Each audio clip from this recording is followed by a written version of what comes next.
중고등부 아이들이 오늘 제가 연극 설교하는 그 모습을 보고 많이 실망을 했던 것 같습니다. 그래서 연기를 그렇게 하냐 이렇게 묻길래 미안하다고 얘기했습니다. 제가 군대에 있었을 때 일을 말씀드리고 싶습니다. 32사단 세종시에 있는 32사단에서 백령부대에서 제가 군생활을 했었는데 훈련병 시절도 그 사단 안에서 신병 교육대에 대해서 제가 훈련을 받고 있었습니다.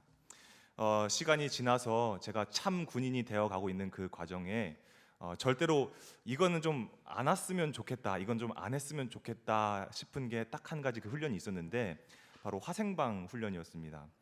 안 그래도 군대를 갔다 오기 전에 군대를 이미 갔다 온 선배들한테 화생방 훈련이 곧 죽음이다 이렇게 얘기를 엄청 들었기 때문에 확대 해석해서 하는 그런 얘기들 다 들었기 때문에 저는 이미 두려움에 떨고 있는 상태였습니다. 밤에 잠도 못 잘 정도로 이제 겁을 집어먹고 그 다음 날 아침에 이제 화생방 그 가스실 앞으로 이제 집합을 했습니다. 이제 사열 종대로 이제 헤쳐 모여서 이제 순서를 기다리고 있는데 먼저 앞에 있는 조들이 이제 그 방독면을 쓰고 이제 가스실로 들어가는데 얼마나 그게 정말 도살장에 끌려가는 짐승처럼 굉장히 막 슬퍼 보이더라고요. 그래서 이게 저게 내 모습일 텐데 이 생각이 좀 들면서 두려움에 떨었습니다. 가스실에서 잠시 뒤에 정말 이건 무슨 소리지 싶을 정도로 그런 비명 소리가 막 들리기 시작하더라고요. 그래서 이제 내가 저기에 들어가는데 이거 어떡하나, 내가 이거 할 수 있을까라는 생각이 이제 두려움이 엄습해 오더라고요. 그래서 이제 나오는 훈련병들도 이제 보는데 완전히 얼굴이 좀, 이런 표현 죄송한데 좀 박살이 나 있더라고요. 막 이게 콧물, 침, 눈물 다 흘리고 있는데 너무 이제 두려운 거예요. 그래서 이제 제 순서가 이제 돌아오고 이제 저도 이제 방독면을 착용을 하고 이제 가스실로 들어갔습니다. 이제 가스실로 들어갔는데 이 조교가 이 방독면에는 이제 그 가스를 정화해주는 정화통이라는 이 통이 여기 옆에 붙어 있는데 그걸 갑자기 제거하라고 하는 거예요. 그래서 속으로 그걸 제거할 것 같으면 왜 처음부터 쓰지 말라고 하지, 왜 쓰고 들어오라고 했나 이런 생각이 들면서 돌려서 이제 뺐습니다. 이제 숨을 참아야 되겠다는 이제 생각이 두 번째로 들어서 이제 숨을 참고 있으면 시간 되면 괜찮겠지라는 생각을 가지고서 숨을 참고 있었습니다. 그런데 이 축복받아 마땅한 이 조교가 가만히 두질 않죠. 이제 멋진 사나이라는 군가를 이제 시키는데 박자까지 세주면서 이제 부르라고 하더라고요. 그래서 어떻게 불러야 되니까 이제 박자에 맞춰서 제가 숨을 들이켰습니다. 그래서 이게 숨을 이렇게 들이마시는데 헛구역질이 나오더라고요. 그때부터 뭔가 제 눈과 막 귀, 막 구멍이랑 구멍에서 다 뭔가 후추가 들어가서 막 이렇게 비벼지는 그런 느낌을 이제 받기 시작하면서 죽겠다라는 생각이 들더라고요. 그래가지고 참 부끄럽지만 조교한테 반말을 써가면서 그래서 열으라고, 나 죽는다고 막 이렇게 하면서 이제 발로 막 문을 차기도 하고 막 그랬는데 절대 안 열어주더라고요. 그래서 고통스러워하고 있는데 제 훈련병 동기 중에 재영이라는 이름을 가진 친구가 있었습니다. 그 친구가 같이 조가 돼서 가스실에 들어갔는데 이 친구는 제가 그렇게 막 침을 흘리고 막 눈물 흘리고 괴로워하고 있는데 이 친구는 생각보다 몸을 그대로 고정된 상태에서 그냥 똑같이 눈물 흘리고 콧물 흘리고 막 그러고 있지만 별 달리 크게 요동하진 않더라고요. 그래서 저건 또 뭐지 싶어서 저녁을 먹을 때 이제 훈련이 다 끝나고 저녁 먹을 때 제가 물어봤습니다. 너 안 빡셌니? 너 안 힘들었니? 너 안 아팠니? 라고 제가 물어봤더니 이 친구가 나는 그냥 할만 하겠다고 하니까 하겠더라 이런 얘기를 하더라고요. 그래서 괜히 이제 몸부림치고 막 문을 발로 찼던 제가 부끄러워지는 순간이었는데 제가 이걸 할 수 있을까라고 두려워하고 있는 그 시간에 이 친구는 할만 하겠다라는 생각을 가지고 있었던 것이죠. 생각의 차이가 그 사람의 행동에 직접적인 영향을 미칠 수 있구나라는 것을 깨닫는 시간이었습니다. 우리의 신앙 생활도 마찬가지라고 저는 생각을 합니다. 놓여진 상황 앞에서 할 수 있는가 할 수 없는가를 따지기보다 분명히 믿음이 요구되는 그런 상황이라면 고민하는 것이 아니라 분명한 결단으로 나아가는 우리 모두가 되시길 소망합니다. 우리 옆 사람과 인사하겠습니다. 할 수 있습니다. 아멘. 오늘 본문 말씀에는 절망적인 상황에 놓여진 두 명의 주인공이 등장을 합니다. 한 관리라고 나와 있는데 다른 복음서에서는 회당장 야이로입니다. 이 회당장 야이로와 12년 동안 혈루증을 앓아온 이 여인이 등장을 합니다. 먼저 이 회당장이라는 것은 회당을 책임지고 있는 사람입니다. 성전이 제사를 드리는 곳이었다면 회당은 성경을 공부하고 말씀을 듣는 곳이었습니다. 성전은 제사장들이 일을 했다면 회당은 랍비들이 주도적으로 이끌던 그런 모임이었습니다. 예루살렘 성전은 이스라엘 역사상 가장 풍요로웠던 다윗과 솔로몬 시대에 완공이 되었지만 회당은 성전이 파괴된 후에 지도자들이 포로로 잡혀간 시대부터 시작된 공동체입니다. 유대인의 회당을 운영하는 이 최고 책임자가 아직 사회적으로 뭔가 이렇다 할 공식적인 직책을 가지고 계시지 않은 예수님 앞에 나왔습니다.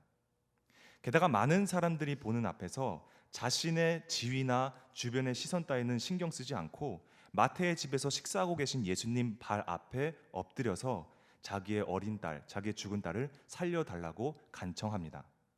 그 모습은 적지 않게 우리에게 충격을 주죠. 사람들의 눈을 피해서 밤에 접근할 수도 있고 아니면 안 보는 눈을 틈타서 은밀하게 접촉이 가능했을 텐데도 야이로는 예수님의 소문을 듣고 딸을 위해서 회당장이라는 직책이나 자신의 명성을 포기하고 예수님의 발 아래 엎드립니다. 그만큼 인생에 있어서 가장 절박한 순간이었겠죠. 예수님께서 야이로의 간청을 들으시고 일어나 그의 집으로 가십니다. 그런데 가시는 길에 혈류증을 앓아온 이 여인이 예수님의 가는 길을 탁 막아서죠. 혈류증이라는 것은 몸에 이상이 생겨서 비정상적으로 피를 쏟는 질병을 말합니다. 이렇게 피를 흘리면 보통의 경우 심한 악성 빈혈로 몸이 망가지거나 또 고통을 받게 되고 금세 노화 현상이 일어나게 되죠. 그리고 얼굴이 창백해지고 거의 시체나 다름없는 모습이 되게 됩니다. 머리카락과 손톱이 다 빠지게 되죠. 그런데 이 여자를 힘들게 했었던 것은 이런 육체적인 질병뿐만이 아니라 이 여인이 갖고 있던 이 혈류증이라는 병이 율법적으로 부정하다 여김을 받던 병이었기 때문입니다.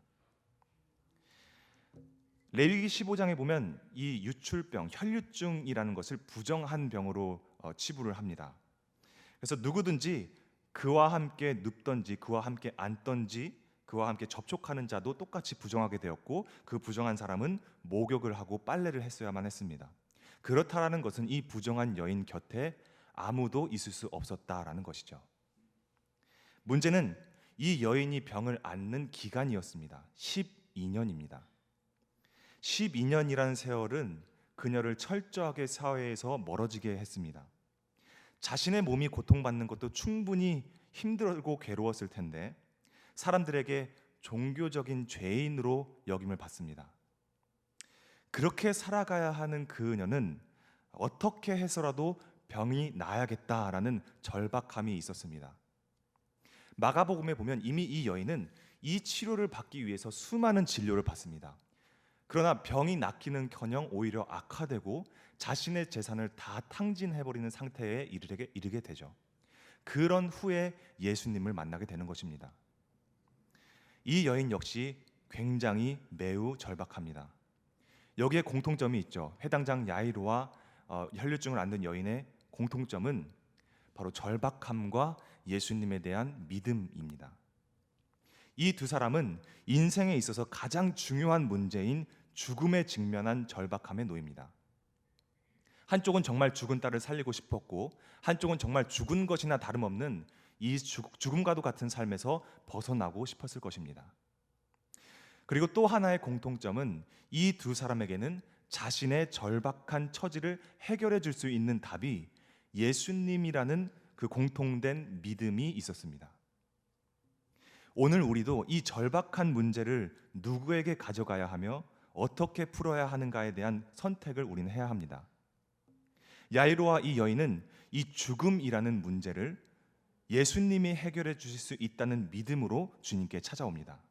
그런데 이 두 사람의 믿음에 분명한 차이가 있습니다. 먼저 야이로가 말합니다. 내 딸이 방금 죽었사오나 오셔서 그 몸에 손을 얹어 주소서. 그러면 살아나겠나이다. 야이로는 예수님이라면 죽은 딸도 살려주실 수 있는 분이라는 그 분명한 믿음이 있었습니다. 실로 대단한 믿음이죠. 실로 본받아 마땅한 그런 믿음입니다. 그러나 그에게서 믿음의 한계를 볼 수가 있습니다. 야이로는 예수님이 직접 환자에게 가셔서 그 현장에서 손을 얹어야만 죽은 딸이 살아난다라는 믿음을 갖고 있었습니다. 하지만 예수님은 그것보다 더 위대하신 분이시죠. 그러나 회당장은 예수님을 모셔가야겠다라고 말합니다. 그래서 예수님을 집에 모셔가길 원했고 그 요청에 따라 예수님도 따라 나가십니다. 반면에 혈류증 앓던 여인을 보겠습니다. 회당장 야이로가 예수님을 모시고 가는 중에 이 여인은 예수님의 옷자락만 만져도 병이 낫겠다라는 믿음이 있습니다. 이 믿음은 정말 엄청난 믿음입니다. 왜냐하면 지금 이 여인의 상황이 말을 못할 정도로 고통스러운 상황이기 때문입니다. 예수님께 나아가서 또 병을 고쳐달라고 소리 지를 체력도 그런 여건도 이 여인에게는 없었습니다. 왜냐하면 접근을 하려고 했으면 이 여인은 부정한 여인이었기 때문에 분명히 배제되고 거부되고 쫓겨나갔을 것이기 때문입니다. 그러나 그 여인에게는 예수님의 옷자락만 만져도 자신의 병이 낫는다는 믿음이 있었고 그 믿음으로 예수님의 겉옷을 만집니다. 예수님은 그녀의 믿음을 보시고 그 자리에서 즉시 그녀가 완전히 나았음을 공식적으로 선포합니다. 따라 안심하라. 내 믿음이 너를 구원하였다. 예수님께서 구원이라고 표현하시죠. 이것은 두 가지 의미가 있습니다. 먼저 이 여인에게 더 이상 종교적으로 이 여인은 죄인이 아니다라는 것을 많은 사람들 앞에서 선포하신 것입니다. 그래서 아주 친근한 표현으로 여인이여, 여자여가 아니라 딸이라고 표현하십니다. 우리는 여기서 구원받은 사람이 하나님의 자녀가 된다는 사실을 생각할 수 있습니다. 두 번째로 구원은 우리가 본래 가지고 있던 하나님의 형상을 회복하는 것, 그것이야말로 참 구원이라는 것입니다. 무슨 말이냐면 지금 예수님은 이 여인의 육체적인 질병뿐만이 아니라 그녀의 영혼까지 치유해 주셨다는 것입니다. 무려 12년입니다. 12년 동안이나 사람들에게 따돌림 당했던 그녀가 혈류증이 나았다고 그의 영혼까지 한순간에 나은 것은 아닙니다. 그의 영적인 부분까지 달라지는 것은 아니라는 것이죠.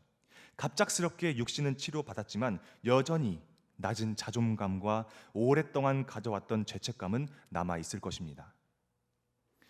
그런 그녀에게 더 이상 죄책감에 사로잡히지 말고 평안하게 살라고 그녀를 위로해 주시면서 그녀의 다친 영혼까지 치유해 주십니다.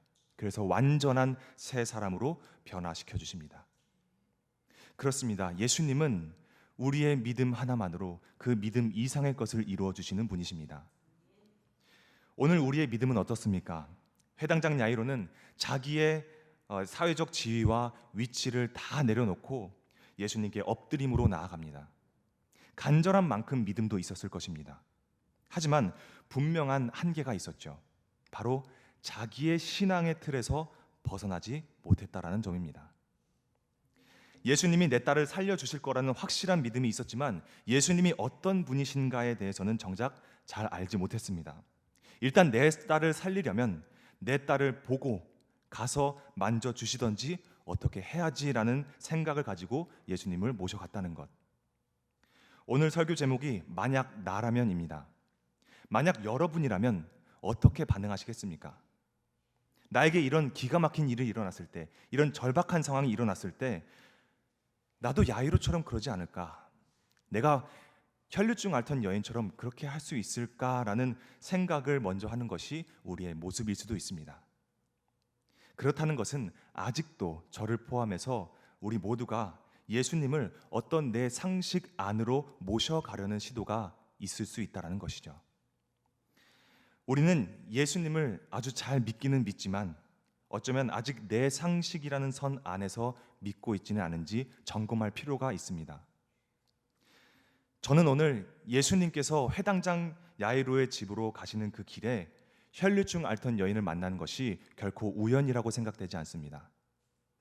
만약 그 상황에서 정말 괴롭고 절박하고 다급하고 불안했겠지만 그 여인이 그 자리에서 즉시 낫는 것을 집중해서 봤었더라면, 아니 말도 제대로 못하던 저 여인이 예수님을 만져서 나았네?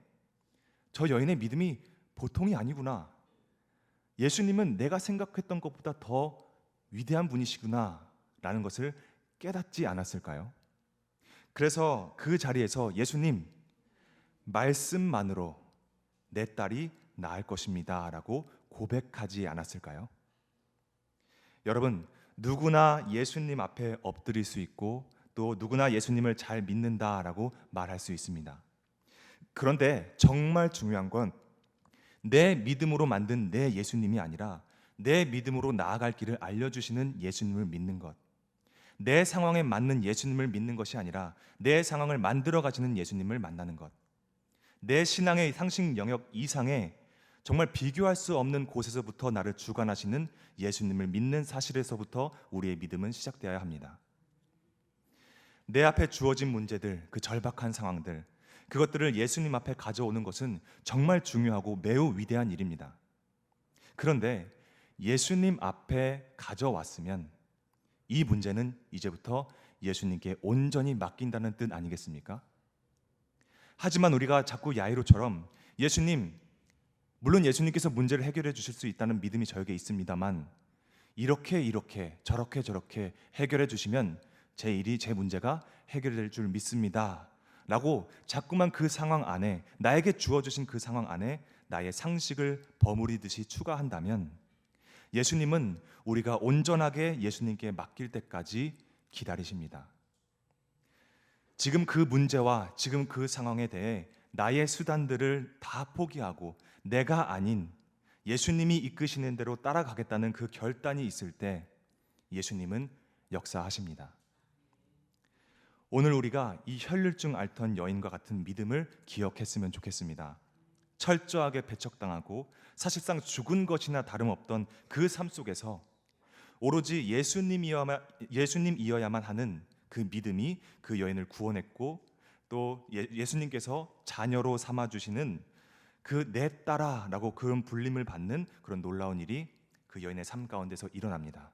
그렇듯이 우리를 정말 힘들게 하는 일들, 도저히 내 힘으로 해결할 수 없는 일들이 일어났을 때 내 믿음으로 맞춤형 예수님을 찾는 것이 아니라 오로지 말씀만으로 낫게 해주시는 예수님이라면 옷자락이라도 만지고 말겠다는 그 간절하고 순수한 믿음을 가지고 온전하게 100% 남김없이 예수님께 맡기는 우리 임마누엘 성도 여러분들이 되시기를 소망합니다. 우리 옆 사람과 인사하겠습니다. 온전히 예수님께 맡깁시다. 아멘. 기도하겠습니다.